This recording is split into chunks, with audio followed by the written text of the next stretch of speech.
আগের পর্বে আমরা শুনেছিলাম ওয়ার্ডপ্রেস থিম ডেভেলপমেন্ট শিখতে হলে আমাদের কি কি আগে থেকে জানা থাকতে হবে। আমরা বলেছিলাম আমাদের একটা লিস্ট ছিল, যে যেমন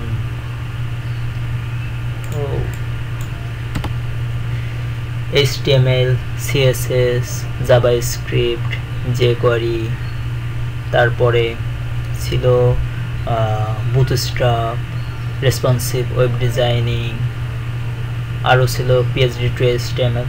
কিন্তু গত পর্বে আমাদের বলা হয় নাই যে আসলে PHPর বেসিকটাও জানা থাকতে হবে। আপনি যদি ওয়ার্ডপ্রেস থিম ডেভেলপমেন্ট করতে চান তাহলে PHPর বেসিকটাও জানা থাকতে হবে।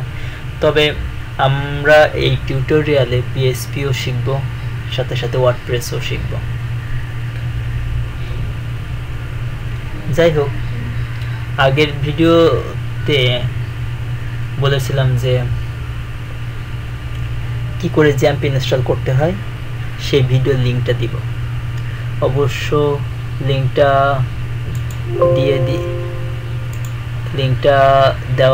দেওয়া আছে ডেসক্রিপশনে।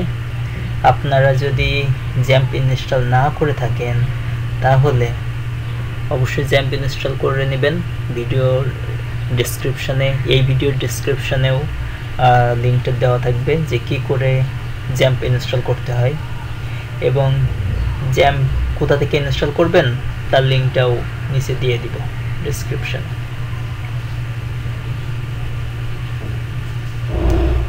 যাই হোক, এখন আমরা শিখব কি করে ওয়ার্ডপ্রেস ইনস্টল করতে হয়।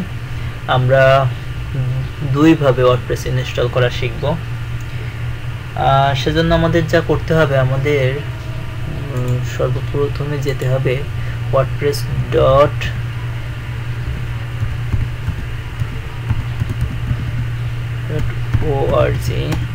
এখানে ওয়ার্ডপ্রেস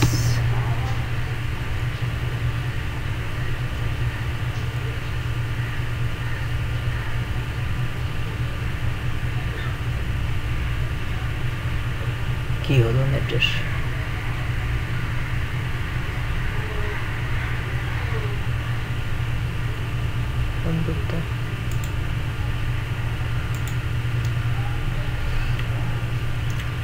নেটে একটু ঝামেলা হইতেছিল।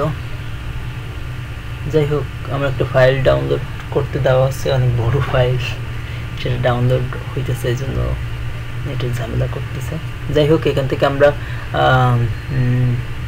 ওয়ার্ডপ্রেসটা ডাউনলোড করে নিব। এখান থেকে যদি আপনারা ডাউনলোড করেন তাহলে লেটেস্ট যে ভার্সন ওয়ার্ডপ্রেসের সেটা আপনারা পেয়ে যাবেন। দেখেন 4.7.5, এখন এইটাই লেটেস্ট।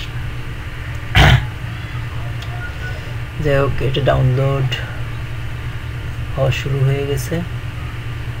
মাত্র 8 মেগাবাইট ডাউনলোড হতে এত টাইম লাগবে?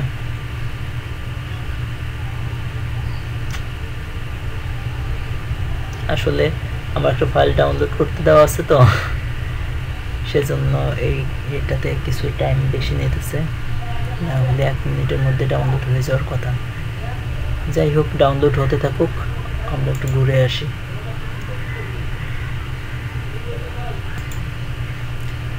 ফিরে আসলাম। যাই হোক, আমাদের ওয়ার্ডপ্রেসের লেটেস্ট ভার্সনটি ডাউনলোড হয়ে গেছে। আমরা এখন এই ওয়ার্ডপ্রেসটিকে আমাদের htdocs এর মধ্যে নিয়ে যাব। আমরা যদি শিখে থাকি যে কী করে জ্যাম্প ইনস্টল করতে হয়, তাহলে আমরা জানি যে কী করে জ্যাম্প রানও করতে হয়। যাই হোক, আমাদের সবার জ্যাম্প করে নিব, আমরা রান করে নিব। এজন্য আমাদেরকে জ্যাম্পে যেতে হবে এবং জ্যাম্প কন্ট্রোল প্যানেলে যেতে হবে।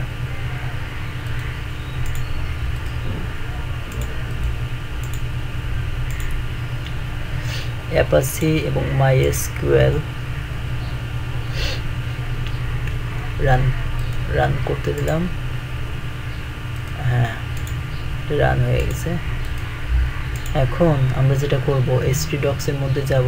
আমরা এখানে আমাদের ডেস্কটপের এখানে একটি নিয়ে এসেছি। যাই হোক, আমরা যদি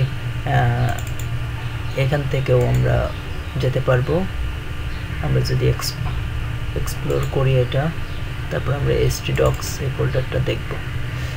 আমরা আমাদের যে ওয়ার্ডপ্রেস থিমটা আছে, থিম না ওয়ার্ডপ্রেস সরি, এটা কপি করে এখানে নিয়ে আসলাম। এখন এটা এক্সট্রাক্ট করব।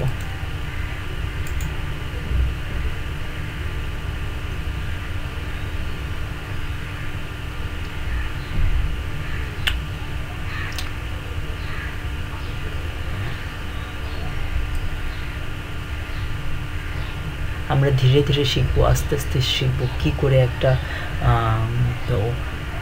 বড় মাপের বড় ধরনের থিম ডেভেলপমেন্ট করা যায়।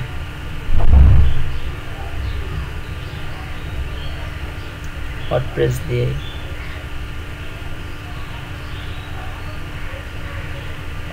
এক্সট্রাক্ট হইতেছে। এক্সট্রাক্ট হওয়ার পরে আমরা যেটা করব, এই যে ফোল্ডারের যে নামটা চেঞ্জ করে দিব।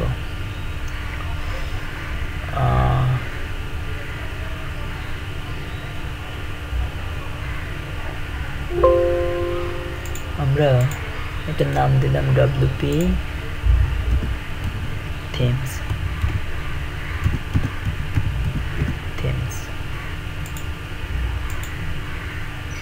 এটা এখন আমরা দুইভাবে শিখব যে ওয়ার্ডপ্রেস কি করে ইনস্টল করতে হয়। প্রথমে আমরা কি করব, আমাদের লোকাল হোস্টে যাব, লোকাল হোস্ট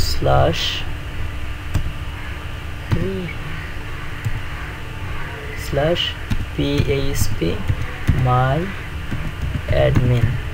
এখানে যে php my admin এ যে আমরা আমাদের একটি ডাটাবেস তৈরি করে নেব,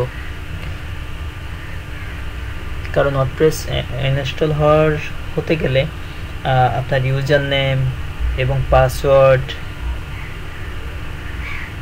আপনার ইমেইল, এগুলো তার ডাটাবেসে যেতে হবে। সেই জন্য আমরা কি করব, প্রথমে php my admin এ যাব, এখানে যে একটা ডাটাবেসের নেম আমরা তৈরি করব। এখানে আমরা একটা ডাটাবেস ক্রিয়েট করব। ডাটাবেসের নাম দিলাম wp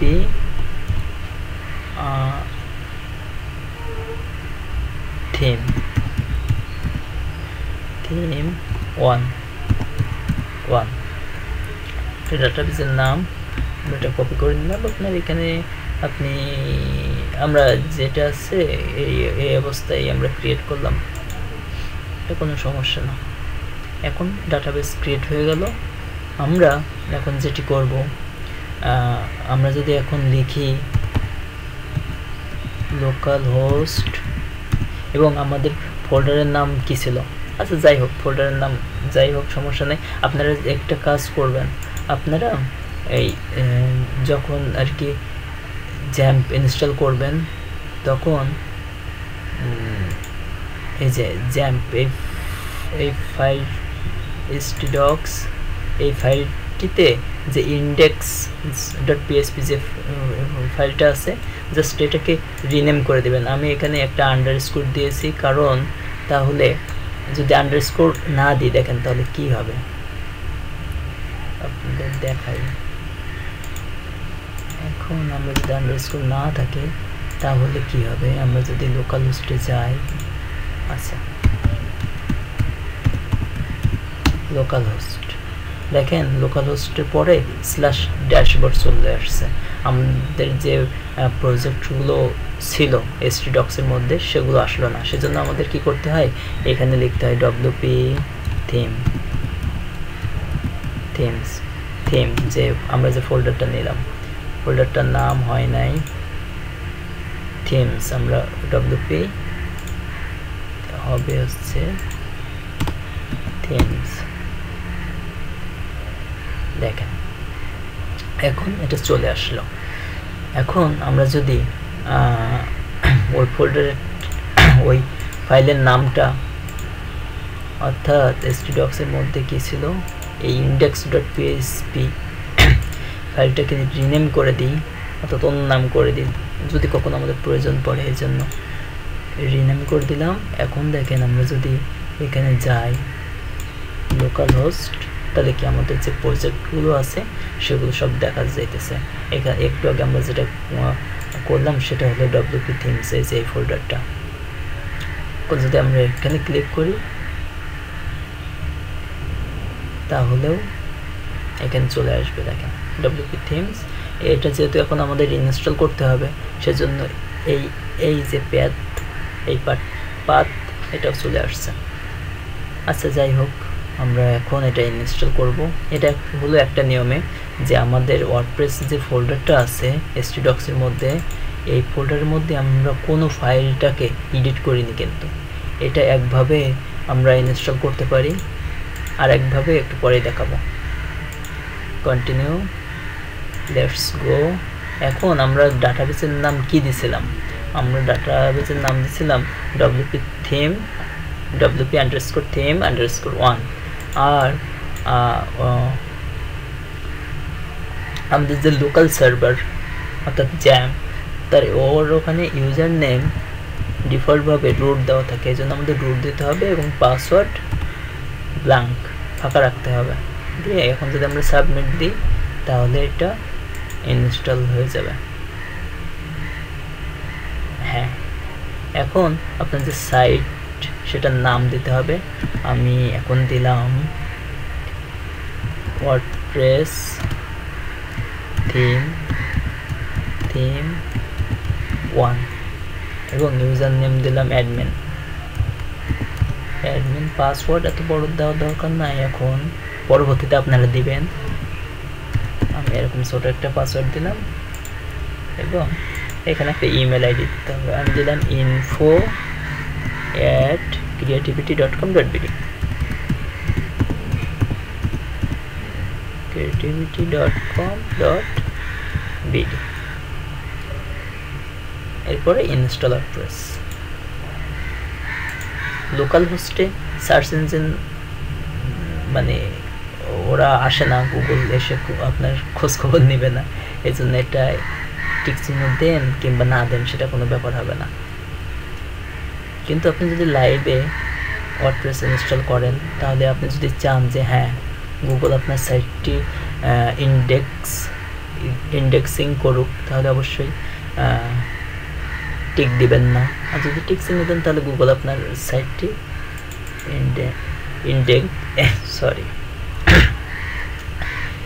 ইন্ডেক্সিং করবে না। যাই হোক, আমরা যে ইউজার নেম দিয়েছিলাম সেটা ইউজার নেম কী ছিল? অ্যাডমিন এবং পাসওয়ার্ডও অ্যাডমিন ছিল। এখন আমরা লগ ইন করবো।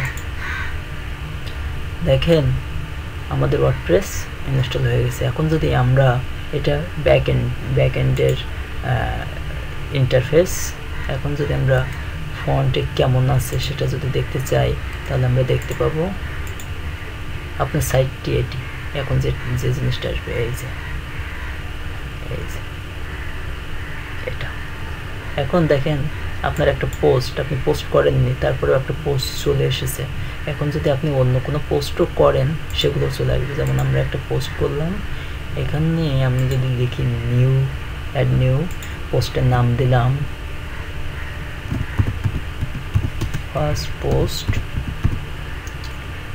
আর এখানে একটা ডামি কন্টেন্ট দিয়ে দিলাম ডামি কন্টেন্ট।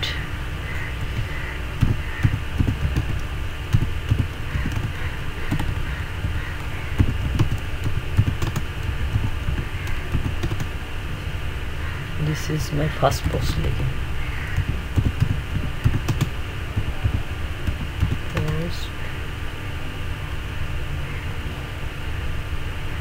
ফার্স্ট পোস্ট দিয়ে আমরা কি করলাম, পাবলিশ করে দিলাম। এখন আপনার সাইটে যদি রিফ্রেশ দেন দেখেন কবে দিয়েছেন, জুনের 7 তারিখে 2017 ফার্স্ট পোস্ট, টাইটেল এটা আপনার এবং আপনার যে কন্টেন্টটা দিলেন, this is my first post. যাই হোক, আপনি কি করে ওয়ার্ডপ্রেস ইনস্টল করতে হয় সেটা একভাবে দেখলেন এবং আমরা আর একভাবে এখন দেখব। আর যেটি হলো এখন যদি আপনি পোস্ট করেন এখানে আসবে, আরও আমরা পেজ ক্রিয়েটও করতে পারবো এখান থেকে, এখানে মেনু বার তৈরি করতে পারবো, অনেক কিছু করতে পারবো। কিন্তু আমরা HTML থেকে নতুন থিম ডেভেলপমেন্ট করব, সেজন্য এটা আমাদের দরকার হবে না। আমরা যাই হোক, আমরা আরেকটা ডাটাবেস ক্রিয়েট করি। সেজন্য আমাদের যা করতে হবে, লোকাল হোস্টে যে phpMyAdmin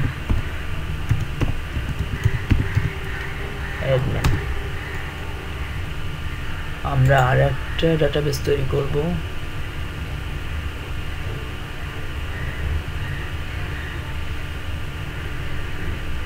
হ্যাঁ, ডাটাবেসের নাম দিলাম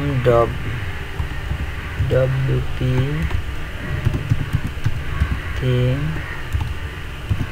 2।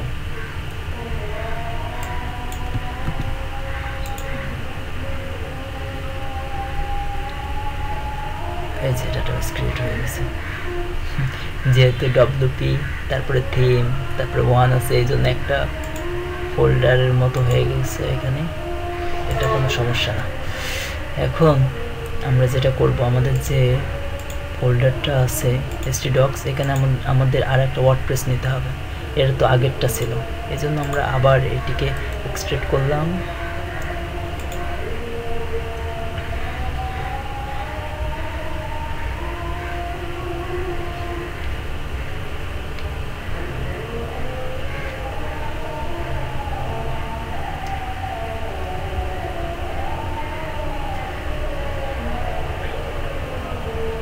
এক্সট্রাক্ট হতে বেশ টাইম নেয়। যাই হোক, আমরা একটা কোড এডিটর ওপেন করি।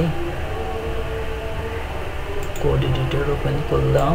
এখানে আমরা আমাদের নতুন যে প্রজেক্টটা এক্সট্রাক্ট হইতেছে এটাকে নিয়ে যাব, নিয়ে যে এডিট করব।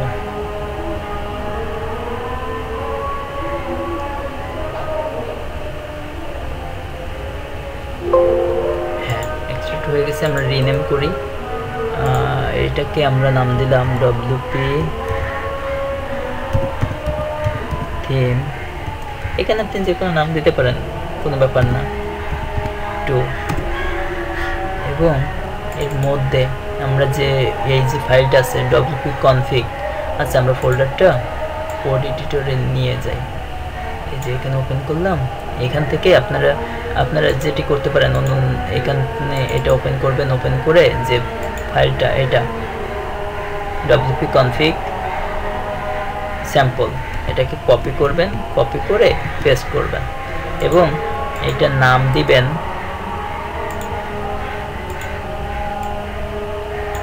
wp-config.php এবং এটাকে আপনারা আপনাদের কোড এডিটরে ওপেন করে, যে কোনো কোড এডিটরে আপনি ওপেন করতে পারেন। আমরা সাবলাইমে ওপেন করলাম, ওপেন করে এখানে ডাটাবেসের নাম দিয়ে দিবেন। আমরা ডাটাবেসের নাম দিয়েছিলাম wp theme 2। আমরা ডাটাবেস দেখে আসতে পারি যে আমরা কি নাম দিলাম, wp_theme_2।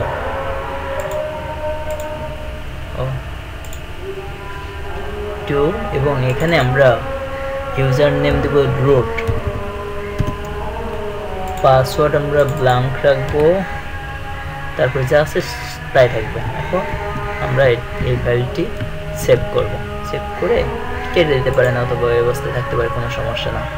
এখন আমরা যদি লোকাল হোস্টে যাই, লোকাল হোস্ট, এখন আমাদের এই যে প্রজেক্ট wp theme 2, এখানে গেলাম, যাওয়ার পরেও দেখবেন যে আপনাদের ওয়ার্ডপ্রেসটি ইনস্টল করতে বলতেছে।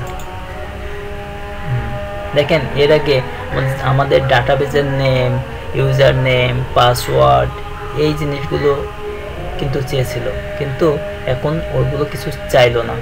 এখন আমাদের তারপরের স্টেপ যেটি ছিল সেটি এখানে চলে এসেছে।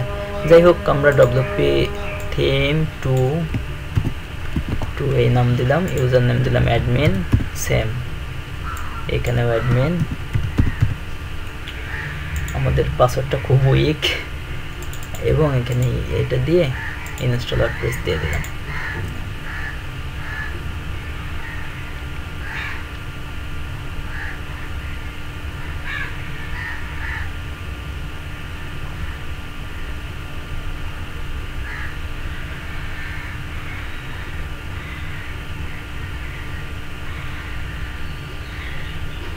ওয়ার্ডপ্রেস, আমি তো ইউজার নেম অ্যাডমিন দেয়নি, অ্যাডমিন দিয়েছি। যাই হোক, অ্যাডমিন থাক,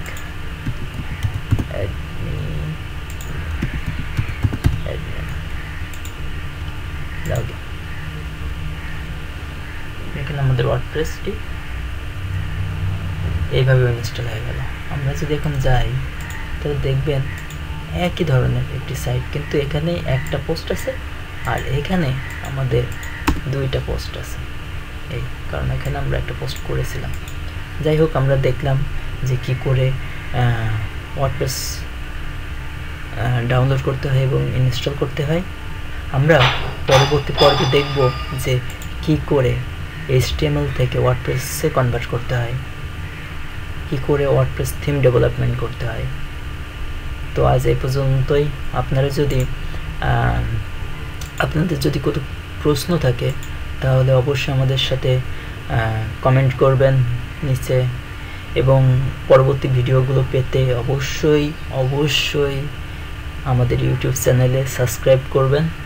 আর যদি আপনারা চান যে ফেসবুকে মেসেজ করবেন তাহলে করতে পারেন, সেজন্য আমাদের ফেসবুকের লিঙ্ক আপনাদের দিয়ে দিতেছি।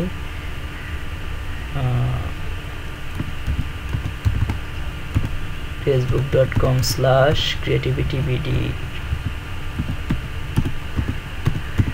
creativity.com.bd এইটা, এই যে বড় করে দিলাম। এখানে আপনারা মেসেজ করতে পারেন, আর অবশ্যই আমাদের ইউটিউব চ্যানেলটি সাবস্ক্রাইব করে রাখবেন। আজকে পর্যন্তই, বাই।